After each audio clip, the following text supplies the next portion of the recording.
Hey, this is Wheat Solo again, doing my second voiceover on the same day as my first voiceover. So what we have here is a PTR GR 59, but it ranks as a 61, I believe, because the PTR is a little weird like that. I think in general it's always like too higher on the rankings. I don't know why that is, but this went really well for us. And why I want to talk about this video, and also because we're using a monk build that me and my friend came up together, is we have 3 different monks on display, and they're all incredibly effective. One a little more in the support role, 2 others that can solo by themselves, and then we also have a satyr. In the end, I think a ZDPS satyr would have been amazing, and I think that's where a group like this should go. People are a little concerned with how good monks are right now, and I completely understand. Honestly, I see a world where you could have a party of 4 monks, because they can fill so many roles, and the damage is crazy, their support is crazy. In the end, you probably still want a satyr. They're probably one of the greatest supports slash CDPS, maybe a demon hunter, maybe a barb. But in the end, I think you could do 4 monks, I think you could do 3 monks, 1 satyr, 2 monks, 1 satyr, 1 barb. I don't know. It would be kind of interesting to see what people really come up with when this is all said and done. So the 3 monks on display. So there's mine, which is the very typical R6 Shenlong's Focus Restraint build, with a little bit of differences. I think other people are generally running. And then my friend here, who's actually #1 on hardcore right now, he did it today. It's a great build he came up with. It's a generator monk. It's a little bit different, a little more for hardcore, and I really like it. I want to do something a little similar to it.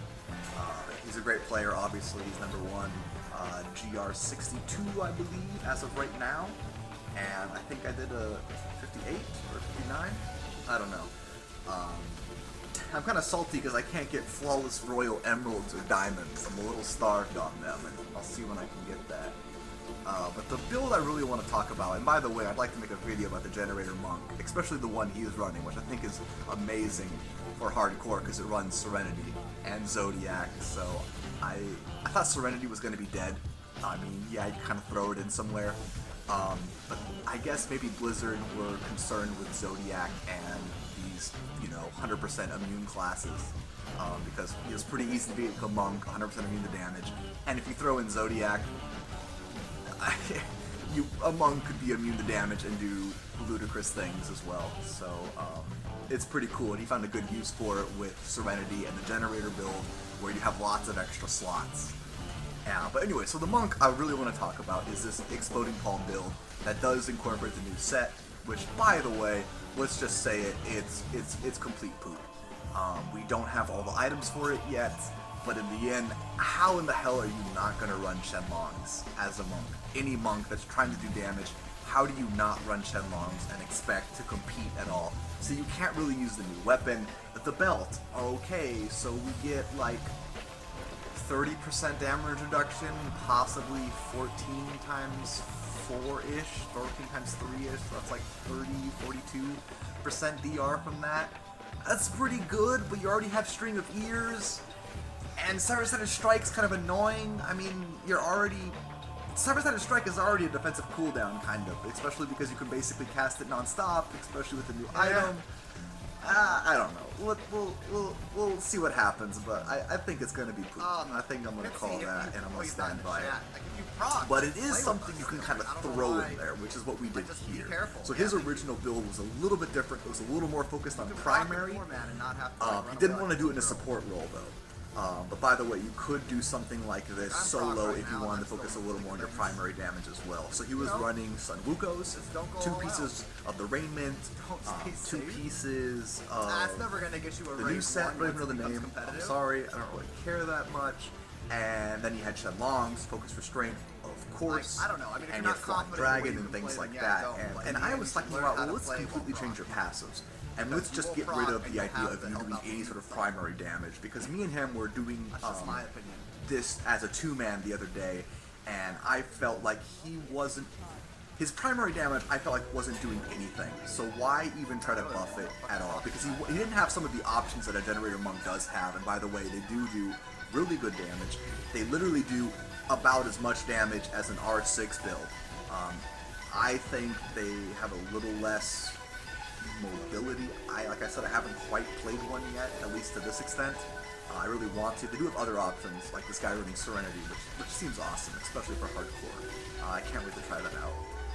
And then, so let's just move away from primary damage. So the passives we're using here, which I think is really going to explain the build to anyone understands, is the weapon, the EP weapon, because Shenlong's, right?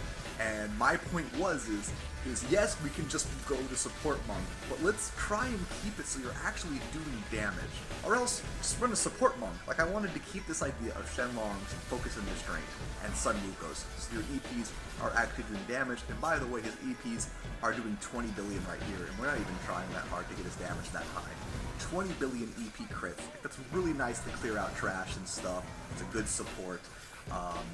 It was a lot of fun doing this. This is super smooth, and I was so happy. So the EP for the weapon.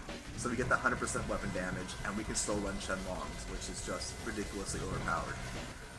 And then for the armor, we have strong arm bracers, and again, he was running depth diggers for that primary damage, and I'm like, look, let's focus on your EP, and the fact that if you're in a group, you're buffing my damage by 30%, that's insane.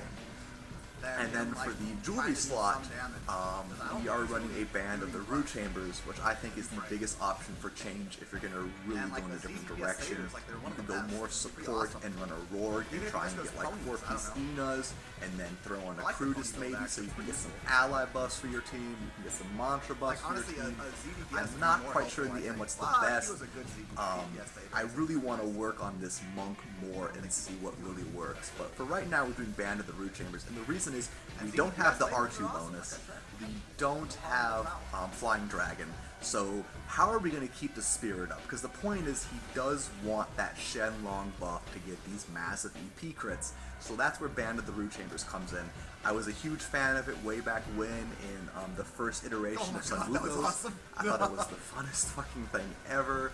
I really missed that monk actually, so that's where my mind went, you know, let's just go back to the old monk days with fucking Band of the Root Chambers, you know?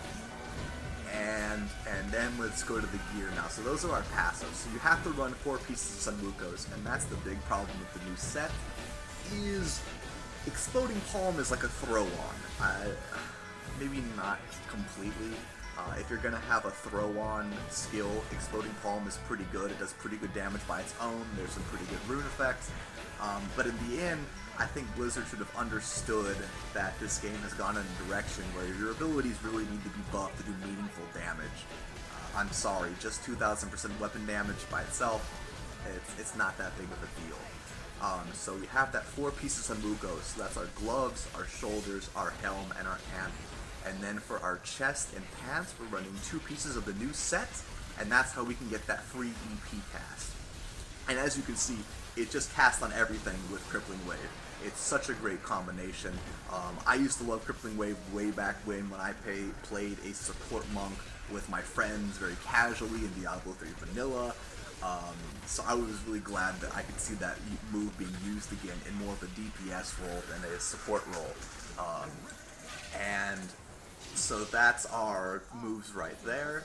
And then we have Inner Saint he's running right now, which I don't think you need the run, but that's because our friend is providing all 4 mantras from Ina, so he's not running a mantra. I have Dodge on, and we got the other 4 mantras from him. He is running a Dashing Strike, the cold one, to get some extra toughness, because part of the problem with this build is it actually is a little weak in the sense of, I think it could start to die, because it is running Cyclone Strike, and the reason why we run Cyclone Strike is for one, to group things up for Exploding Palm, for Crippling Wave, cast it on everything, but also we need to proc Sun Wuko's. If we don't proc Sun Wuko's, then Sun Wuko doesn't do anything. That's part of the problem with the new set, is you still have to proc that buff, because you have to actually cast EP. So, you proc Sun Wuko's with Cyclone Strike, you get everything close together, and then the last abilities he has are Epiphany, and he's not even doing anything right now. And Epiphany we're going to use because it gives him some extra spirit, and again it's a great defensive cooldown, which I'm actually worried about. And his last gear slots are Ice Climbers and String of Ears. String of Ears because it's a great defensive belt, And Ice Climbers, again, I'm coming from that older monk perspective in Greater Rifts. I actually went Curtis Boots back then. It was kind of the option between the player, which is funny because normally I go on the more defensive side. But I really enjoyed Band plus Curtis Boots and just doing ridiculous damage back then. And so we're running Ice Climbers here, and that way he'll never just randomly rip to some immobilize effect because he doesn't have Epiphany as much or Dashing Strike as much as you normally would.